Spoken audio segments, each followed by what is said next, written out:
नमस्कार दोस्तों, स्वागत है आपका हमारे अपने YouTube channel the score slot में। आज हम पढ़ने वाले हैं पादप जगत, जो पर बोर्ड परीक्षा एसएससी, रेलवे, यूपीएससी, एमपीपीएससी हर एग्जाम में बार बार पूछा जाता है। आज की इस क्लास के बाद आपको पादप जगत का वर्गीकरण, महत्वपूर्ण विशेषताएं और एग्जाम में आने वाले ट्रिकी प्रश्न सब कुछ क्लियर हो जाएगा। तो वीडियो को पूरा देखना, क्योंकि अंत में मैं आपको बताऊंगा सबसे ज़्यादा पूछे जाने वाले एमसीक्यू ट्रैप प्रश्न। तो चलिए दोस्तों, शुरू करते हैं। सबसे पहले पादप जगत के जनक को जानते हैं कि कौन से हैं। आधुनिक वर्गीकरण पद्धति के जनक कार्लोस लिनियस है दोस्तों। सबसे पहले थैलोफाइटा को समझते हैं। इसमें पाए जाते हैं शैवाल, ब्रायोफाइट शैवाल पाए जाते हैं, ब्रायोफाइटा, टेरिडोफाइटा। तो सबसे पहले देखते हैं शैवाल क्या है। शैवाल जल में पाए जाते हैं दोस्तों।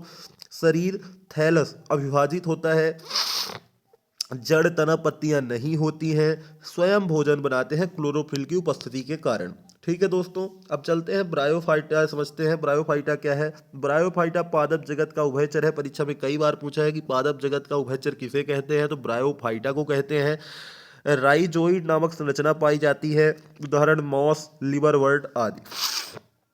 टेरिडोफाइटा को देखते हैं दोस्तों। प्रथम संवहनी पादप है। परीक्षा में एक बार पूछा था कि प्रथम संवहनी पादप कौन सा है, तो टेरिडोफाइटा है ब्रो दोस्तों। इसे फर्न भी कहते हैं।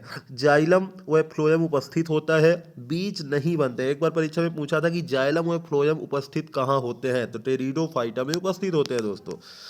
जिम्नोस्पर्म को समझते हैं दोस्तों। जिम्नो मतलब नग्न, बीज फल से ढका नहीं होता है। अनावृत बीजी भी कहा जाता है। पाइन, साइकस और देवदार इसके कुछ उदाहरण है। एंजियोस्पर्म को देखते हैं दोस्तों। बीज फल के अंदर सुरक्षित होता है। सबसे विकसित पादप है। विश्व में सर्वाधिक संख्या इसी की है। फूल भी बनते हैं और फल भी बनते हैं। इसके दो वर्ग होते हैं दोस्तों, एक बीजपत्री और द्विबीजपत्री। तो एक बीजपत्री को समझते हैं सबसे पहले। एक बीजपत्री समांतर सिरा विन्यास होता है, रेशेदार जड़ें होती हैं, पुष्प के भाग के तीन गुणज में, उदाहरण गेहूं, चावल, मक्का इत्यादि। द्विबीजपत्री को समझते हैं। जल का युक्त सिरा विन्यास होता है, मुख्य जड़ होती है, उदाहरण है मटर, सरसों, आम इत्यादि। ठीक है दोस्तों, आगे बढ़ते हैं पादप पादप ऊतक की ओर। इसका पहला है विभज्योतक ऊतक, लगातार विभाजन करते हैं, पौधों की वृद्धि के लिए जिम्मेदार है। शीर्षस्थ जड़ और तने के शीर्ष में पाया जाता है, प्राथमिक वृद्धि भी कहते हैं। पार्श्व जो कि विभज्योतक ऊतक का उदाहरण है, इसमें मोटाई में वृद्धि करता है, जैसे कार्क में। अंतःस्था घास में पाया जाता है। ठीक है दोस्तों, ये आप ध्यान देंगे।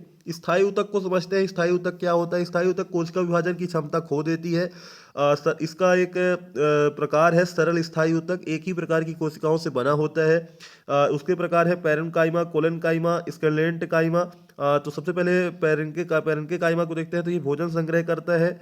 कोलिंके काइमा लचीला ऊतक है, पत्तियों के डंठल में पाया जाता है। स्केल्टे काइमा मृत कोशिकाओं में पाया जाता है। नारियल का छिलका इसका प्रमुख उदाहरण है। जटिल स्थायी ऊतक देखते हैं, जाइलम और फ्लोएम। जाइलम जल व खनिजों का परिवहन करते हैं, फ्लोएम भोजन का परिवहन करता है। ठीक है दोस्तों, पादप हार्मोन को समझते हैं कि पादप हार्मोन कौन कौन से होते हैं। तो बैलिस तथा स्टर्लिंग ने इसे खोजा था पादप हार्मोन को। सबसे पहले ऑक्सिन है।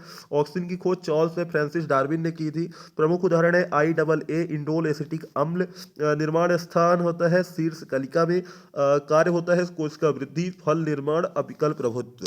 ठीक है दोस्तों, आगे बढ़ते हैं। जिब्रेलिन को समझते हैं। जिब्रेलिन क्या होता है। जिब्रेलिन की खोज कुरुसोवा ने की थी। बकाने रोग धान में होता है, इसके कारण।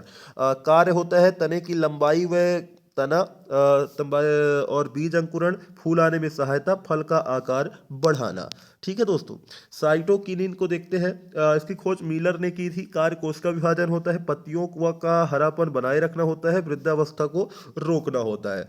एथिलीन की खोज गैसीय सरल हार्मोन होती है। आम को पकाने में एथिलीन का प्रयोग होता है। परीक्षा में कई बार पूछा है कि आम को पकाने में किसका प्रयोग होता है, तो एथिलीन का प्रयोग होता है। एब्सिसिक अम्ल तनाव हार्मोन है, सूखे में पौधों की रक्षा करता है दोस्तों। ठीक है, महत्वपूर्ण बिंदु को समझते हैं कि ऑक्सीन का कार्य क्या है। ऑक्सीन का कार्य वृद्धि और प्रकाश परिवर्तन है। जिब्रेलिन लंबाई वृद्धि, साइटोकिनिन कोशिका विभाजन, एथिलीन फल पकाना, ABA एब्सिसिक अम्ल वृद्धि रोकना। ठीक है दोस्तों, आगे देखते हैं, प्रमुख रोग को समझते हैं। प्रमुख रोग, गिरोई रोग गेहूं में होता है, कलडुआ मक्का में, झुलसा आलू में, साइट्रस कैंकर नींबू या संतरा में, पनामा रोग केला में और तंबाकू मोजेक तंबाकू में। ठीक है दोस्तों। जंतु ऊतक को समझते हैं कि जंतु ऊतक क्या है। इसमें उपकला ऊतक सबसे पहले देखते हैं, बाहरी ऊतक को ढकता है, आंतरिक की रक्षा करता है। संयोजी ऊतक शरीर के विभिन्न भाग को जोड़ता है। पेशी ऊतक हृदय का संकुचन है। रेखी पिसित इच्छा से कार्य, अरेखित अनैच्छिक आंत पेट, हृदय पेशी केवल हृदय में। ठीक है दोस्तों। तंत्रिका ऊतक को समझते हैं। तंत्रिका ऊतक संदेशों का आदान प्रदान करता है। घटक न्यूरॉन है। जंतु जगत का वर्गीकरण, अरस्तु को जीव विज्ञान एवं जंतु विज्ञान का जनक कहा जाता है।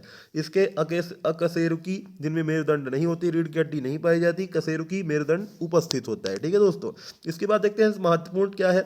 सबसे बड़ा संघ होता है आर्थ्रोपोडा। नोटोकार्ड होता है केवल कार्डेटा में। जल संवहनी तंत्र होता है इकाइनो डर्मेटा। और संयुक्त पैर होता है आर्थ्रोपोडा। सच्ची कोएलम होता है एनिलिडा से आगे। ठीक है दोस्तों। तो आप ये देखेंगे, जो महत्वपूर्ण टॉपिक है, महत्वपूर्ण बिंदु जो मैंने लास्ट में दिए हैं, ये अति महत्वपूर्ण चीज़ें हैं जो कि परीक्षा में बार बार पूछी जाती हैं दोस्तों। तो इसको आप ध्यान देंगे। अगर आपको पादप जगत का एक बार में क्लियर हो गया हो तो वीडियो को लाइक जरूर करें। ऐसे ही एग्जाम ओरिएंटेड क्लास के लिए चैनल द स्कोर स्लॉट को सब्सक्राइब करें और कमेंट में लिखें प्लांट किंगडम क्लियर। अगली वीडियो में हम पढ़ेंगे जो आप बोलेंगे। चलिए, तब तक के लिए धन्यवाद। जय हिंद।